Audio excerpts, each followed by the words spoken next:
ZEE5 ಇರುವಾಗ ನೀವು ನಿಮ್ಮ ನೆಚ್ಚಿನ ಶೋಗಳನ್ನ ಎಂದಿಗೂ ಮಿಸ್ ಮಾಡಿಕೊಳ್ಳುವುದಿಲ್ಲ. ಅದು ಸಂಪೂರ್ಣ ಉಚಿತವಾಗಿ. First of all Charan Raj ಮಾಡಿರೋ ಸಾಂಗ್ ಅಲ್ಲಿ ಒಂದು ಸ್ವ್ಯಾಗ್ ಇದೆ, ಒಂದು ಫೈರ್ ಇದೆ.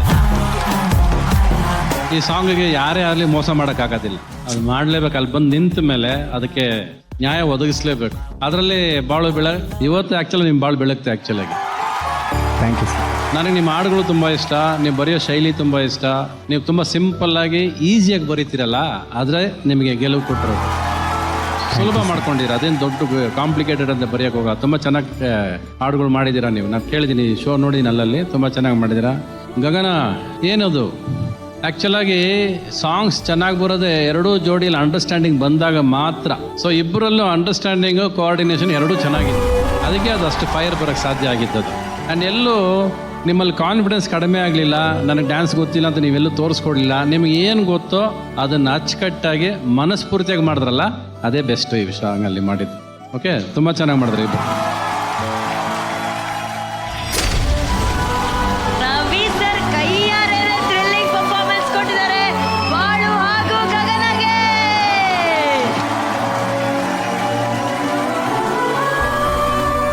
ರವಿ ಸರ್, ನೀವು ಮಾತಾಡ್ಬೇಕಾದ್ರೆ ಒಂದು ಯೋಚನೆ ಬಂತು. ಮೊನ್ನೆ ಇತ್ತೀಚೆಗಷ್ಟೇ ನೀವು ಇದೇ ರೀತಿ ಒಂದು ಕಾರ್ಯಕ್ರಮದಲ್ಲಿ ಹೇಳಿದ್ರಿ, ಅಪ್ಪು ಸಿನಿಮಾ ಬಿಡುಗಡೆ ಆಗ್ಬೇಕಾದ್ರೆ ಡಾಕ್ಟರ್ ರಾಜ್ಕುಮಾರ್ ಸರ್ ಅವರು ನಿಮ್ಮ ಕೈ ಹಿಡ್ಕೊಂಡು ನಿನ್ನ ಅದೃಷ್ಟ ನಮಗ್ ಸ್ವಲ್ಪ ಕೊಡಪ್ಪ ಅಂತ ಹೇಳಿದ್ರು. ಸರ್, ಆ ಅದೃಷ್ಟ ನಿಮ್ ಕೈ ಹಿಡಿದ್ರೆ ಸಿಗುತ್ತೆ ಅಂತ ಅಣ್ಣೋರೇ ನಂಬಿದ್ದಾರೆ. ಇವತ್ತು ಬಹಳ ಉತ್ತರ ಕರ್ನಾಟಕದಲ್ಲಿ ಬೆಳೆದಿರುವಂತಹ ಒಂದು ಹುಡುಗ ಇಡೀ ಕರ್ನಾಟಕಕ್ಕೆ ಪರಿಚಯ ಆಗಿದ್ದಾನೆ. ಅವನು ಕೂಡ ನಮ್ಮ ಇಂಡಸ್ಟ್ರಿಲಿ ದೊಡ್ಡ ರೀತಿಲಿ ಬೆಳಿಬೇಕಂದ್ರೆ ಅವನ ಕೈ ಹಿಡಿದು ನಿಮ್ಮ ಅದೃಷ್ಟದ ಬ್ಲೆಸ್ಸಿಂಗ್ಸ್ ಅವನು ಕೊಟ್ಬಿಟ್ರೆ ಅವನು ಚೆನ್ನಾಗಿ ಬೆಳಿತಾನೆ ಸರ್. Please sir.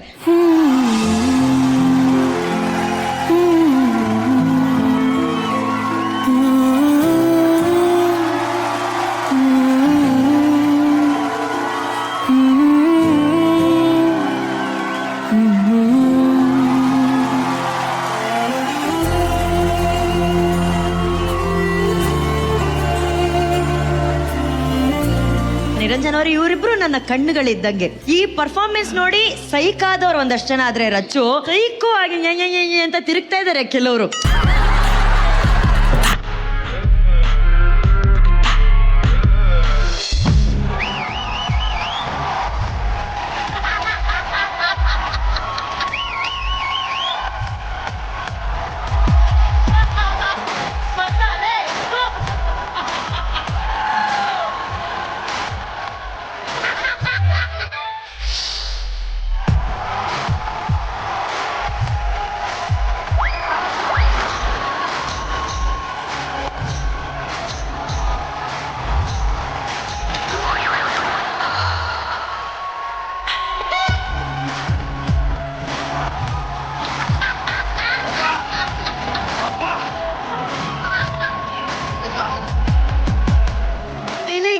ನಾಚಿಕೆ ಅನ್ನೋದೇ ಇಲ್ವೇನೋ? ಯಾಕೋ ವಾಪಸ್ ಬಂದೆ? ಆ ಗಗನ ಆಲ್ರೆಡಿ ಡ್ರೋನ್ ಜೊತೆ ಇದಾರೆ, ಇವತ್ ನೋಡಿದ್ರೆ ಬಾಳು ಜೊತೆ ಡ್ಯಾನ್ಸ್ ಮಾಡ್ತಾ ಇದಾರೆ. ನೀನ್ ಯಾಕೋ ಬಂದೆ ಮಧ್ಯದಲ್ಲಿ? ಬಾಳು ಅಂತ ಹೆಸರಿಕ್ಕಂದು ನಾನು ಬಾಳ್ನೆ ಹಾಳು ಮಾಡ್ಬಿಟ್ಟಲ್ಲ. ಒಂಥರ ಇಡೀ ಸೆಟ್ ಅಲ್ಲಿ ಅತೃಪ್ತ ಆತ್ಮ ಓಡಾಡ್ದಂಗ್ ಕೂಡ ಆಡ್ತಾ ಇರ್ತಾನೆ. ಗಗನ ಬರ್ತಿದ್ದಂಗೆ ಸ್ಟೇಜ್ ಮೇಲೆ ಬಂದ್ಬಿಟ್ಟು ಎಣ್ಣ ದಾಳಿಂಬೆ ಹಣ್ಣ ಅಂತ ಆಡಿ ಆಡಿ ನನ್ನ ಬಾಯಿಗೆ ಮಣ್ಣು ಹಾಕ್ಬಿಟ್ಟಲ್ಲ. ಅಲ್ಲ, ಒಂದ್ ಮಾತು ಹೇಳೋಣ, ಇದು ಹಾರ್ಯಾಡೋ ಹಕ್ಕಿ. ನೀ ಅದ್ರ ಹಿಂದ್ ಹೋಗಿ ಅಳಬ್ಯಾಡ ಬಿಕ್ಕಿ, ಅಳಬ್ಯಾಡ ಬಿಕ್ಕಿ. ನಿಜವಾಗ ಅಕ್ಕ, ಈಗ ನನಗ್ ಜ್ಞಾನೋದಯ ಆಯ್ತು ಈ ಸೆಟ್ ಬಂದ್ಮೇಲೆ. ಅಣ್ಣ, ನೀನ್ ಹೇಳೋದು 100% ಸತ್ಯ ಕಣ. ಇವತ್ತು ನಾನು ಡಿಸೈಡ್ ಆಗ್ಬಿಡ್ತೀನಿ, ಬೇಡ ಅನ್ನೋರ್ ಜೀವನಕ್ಕೆ ಭಾರ ಆಗೋದ್ಕಿಂತ ಬೇಕು ಅನ್ನೋರ್ ಜೀವನಕ್ಕೆ ಬೆಳಕೈತೀನಿ ನಾನು. ಹಿಂಗಾಗಿ ನಾನು ಡಿಸೈಡ್ ಆಗ್ಬಿಟ್ಟಿದ್ದೀನಿ. ಒಂಚೂರು ಸುಣ್ಣ ಹಚ್ಕೊಂಡೇ ಇರೋ ತರ ಅವರೊಬ್ರು ಕೂಲ್ ಕೂತಾರ. ಅವ್ರ ಏನ್ ಹೇಳಿದ್ರು, ಅವ್ರು ಆರ್ಟಿಸ್ಟ್ ಮೇಡಮ್, ಅವ್ರು ಕಲಾವಿದೆಯಾಗಿ ಅದೆಲ್ಲ ಪರ್ಫಾರ್ಮ್ ಮಾಡ್ತಾರೆ ಅಂತ. ಅವರು ಫಾರ್ಮುಲಾ ಪ್ರಾಕ್ಟೀಸ್ ಮಾಡ್ತವ್ರಕ್ಕ. ನೀನು? ನಾನು ಲವ್ ಫಾರ್ಮುಲಾ ಪ್ರಾಕ್ಟೀಸ್ ಮಾಡ್ತಾ ಇದ್ದೀನಿ. ಇಲ್ಲಿ ನಟರಾಜ್ ಅವರೇ ಬನ್ನಿ. ನಾನು ಅಲ್ಲಿಗೆ ಬರ್ತೀನಿ. ಕೊನೆ ಒಂದು ಪ್ರಯತ್ನ ಮಾಡ್ಬಿಡ್ತಿರ್ತೀನಿ ಅಂತ ತಕ್ಕಂಥದ್ದು ನಿಮ್ಗೆ ಒಂದು ವಿಷಯ ಹೇಳ್ತೀನಿ ಬ್ರದರ್, ಪ್ಲೀಸ್. ಇದು ನಿಮ್ಮ ಮಿಮಿಕ್ರಿ ಸ್ವಲ್ಪ ಟ್ರೈ ಮಾಡ್ದಣ್ಣ, ಬೇಜಾರು. ಇವಾಗೆಲ್ಲ ಒಂದು ಬಿಟ್ಕೊಟ್ಟೆ, ಆಯ್ತು ಮುಗೀತು, ಇದೆ ಲಾಸ್ಟ್ ಫೈನಲ್ ಆಪ್ಷನ್ ಅಂತ ಹೇಳ್ತಾನೆ. ಆಮೇಲೆ ಬಂದ್ಬಿಟ್ಟು ನಾನು ಐಫೋನ್ ತರ ಅಪ್ಡೇಟ್ ಆಗ್ತಾನೆ ಇರ್ತೀನಿ ಅಂತ ಹೇಳ್ತಾನೆ. ದಿನ ಸಾಯೋರಿಗೆ ಅಳಾರ ಯಾರು ಅನ್ನೋಂಗೆ ದಿನ ಸೇಮ್ ಡೈಲಾಗ್ ಹೇಳೋರಿಗೆ ಯಾರು ಇಂಟ್ರೆಸ್ಟ್ ಆಗ್ತಾರೋ ಹೋಗಬೇಡ. ನಾಳೆ ಒಂದು ಇವೆಂಟ್ ಐತೆ, ಒಳ್ಳೆ ಪೇಮೆಂಟ್ ಮಾತಾಡಿದ್ದೀನಿ. ಚಂದ್ರನ ಮೇಲೆ ಅವಳ ಹೆಸರು ಬರೆಯುವ ಆಸೆ, ಆ ಆಸೆ ಬಂದಾಗ್ಲೆಲ್ಲ ಅಮಾವಾಸ್ಯೆ. ಏನ್ ಮಾಡ್ಲಕ್ಕ ನಾನು ತಾಕಕ್ಕೆ ಇದೆ ಕವನ.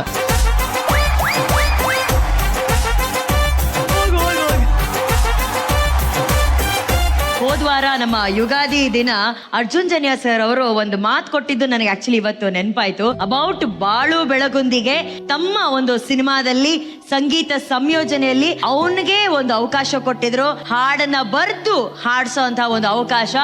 ಆ ಅವಕಾಶ ಇವತ್ತು ಏನಾಗಿದೆ ಅನ್ನೋದ್ರ ಬಗ್ಗೆ ಒಂದು ವಿಡಿಯೋ ಇದೆ, ಆ ವಿಡಿಯೋ ನೋಡೋಣ. ಈ ಯುಗಾದಿಗೆ ಖುಷಿಯಾದ ವಿಚಾರ ಏನಂತಂದ್ರೆ ಇನ್ನು 2 ದಿನದಲ್ಲಿ ಬ್ರಾಟ್ ಅನ್ನೋ ಒಂದು ಸಿನಿಮಾ, ಶಶಾಂಕ್ ಅವರ ನಿರ್ದೇಶನ, ಡಾರ್ಲಿಂಗ್ ಕೃಷ್ಣ ಅವರು ನಟನೆ ಮಾಡ್ತಿರೋಂಥ ಒಂದು ಸಿನಿಮಾದಲ್ಲಿ ಬಾಳು ಅವರು ಅವರೇ ಸಾಹಿತ್ಯ ಬರೆದು ಒಂದು ಸಾಂಗ್ ಹಾಡ್ತಾ ಇದ್ದಾರೆ.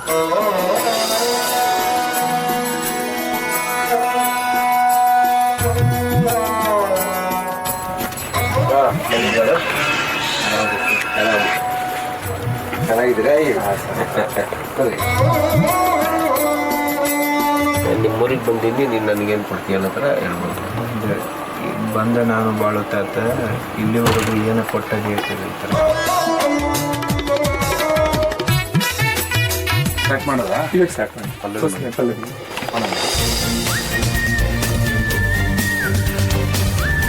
ಇದೊಂದು ಸ್ವಲ್ಪ ಎನರ್ಜಿಯಿಂದ ಆಗ್ತೀರಾ?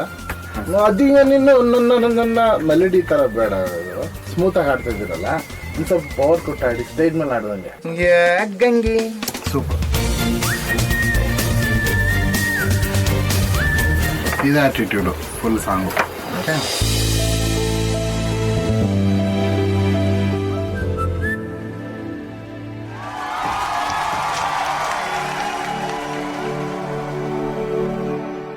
ನಿಜವಾಗ್ಲೂ ಮೈಕ್ ನನಗೆ ಹೊಸದಲ್ಲಕ್ಕ, ಬಟ್ ನನ್ನ ಸ್ಟುಡಿಯೋದಲ್ಲಿ ನನ್ನ ಕಾರ್ಯಕ್ರಮಗಳಲ್ಲಿ ನಾ ಬಳಸಿದ್ನಿ. ಬಟ್ ಅರ್ಜುನ್ ಜನ್ಯ ಸರ್ ಮುಂದೆ ಅದು ಅವ್ರು ರೆಕಾರ್ಡ್ ಮಾಡ್ಬೇಕಾರೆ ಅವ್ರ ಸ್ಟುಡಿಯೋ ಮೈಕಲ್ಲಿ ಹಾಡೋದು ಅಂದಾಗ ಮೈ ಒಂಥರ ಜುಮ್ ಅಂದಿತ್ತು. ಫಸ್ಟಿಗೆ ಬಂದಾಗ ಭಯ ಆಗ್ತಾ ಇತ್ತು.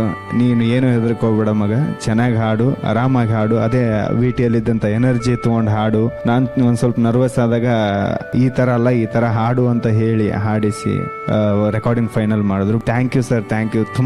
ತುಂಬ ಖುಷಿ ಆಯಿತು. ಹೆಂಗೆ ಹೇಳ್ಬೇಕಂತ ಗೊತ್ತಾಗ್ತಿಲ್ಲ. ಯಾವತ್ತೂ ಈ ಸ್ಟೇಜ್ಗೆ ನಿಮಗೆ ನಾ ಯಾವತ್ತೂ ಋಣಿ ಆಗಿರ್ತೀನಿ ಸರ್. Thank you.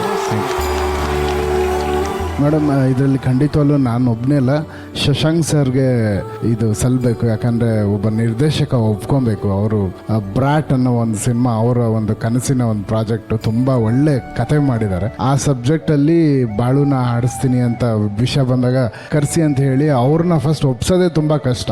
ಬಾಳು ಸುಮಾರು ಸೆಷನ್ ಕೂತ್ಕೊಂಡು ಅವರು ಫುಲ್ ಲಿರಿಕ್ಸ್ನ ಓವರ್ ರೈಟ್ ಮಾಡಿ ಹಾಡ್ಬೇಕಾದ್ರೂ ಸುಮಾರು ಕರೆಕ್ಷನ್ಸ್ ಮಾಡ್ತಾ ಇದ್ವಿ. ಲಿರಿಕ್ಸ್ ಅಷ್ಟು ಫಾಸ್ಟಾಗಿ ಬರೀತಾರೆ ಅವರು. ಸೊ ಶಶಾಂಕ್ ಸರ್ಗೂ ಈ ಪಾಲು ಅವ್ರಿಗೂ ಸೇರಬೇಕು. ಆ್ಯಂಡ್ ಬಾಳು ತುಂಬ ಚೆನ್ನಾಗಿ ಹಾಡನ್ನು ಬರೆದಿದ್ದಾರೆ. ಈ ಹಾಡು ಒಂದು ಸೂಪರ್ ಹಿಟ್ ಸಾಂಗ್ ಆಗುತ್ತೆ. ಉತ್ತರ ಕರ್ನಾಟಕಕ್ಕೆ ನಮ್ಮ ಸಿನಿಮಾ ಶೈಲಿ, ಬಾಳು ಅವರ ವಾಯ್ಸು, ಬಾಳು ಅವರ ಸಿಂಗಿಂಗಲ್ಲಿ ಬರುತ್ತೆ. ಸೊ ಆದಷ್ಟು ಬೇಗ ಹಾಡು ರಿಲೀಸ್ ಆಗುತ್ತೆ. ನಾನು ತುಂಬ ಎಕ್ಸೈಟೆಡ್ ಆಗಿದ್ದೀನಿ. ZEE5 ಆಪ್ ಡೌನ್ಲೋಡ್ ಮಾಡಿ ಎಲ್ಲಾ ಸಂಚಿಕೆಗಳನ್ನು ಸಂಪೂರ್ಣ ಉಚಿತವಾಗಿ ನೋಡಿ.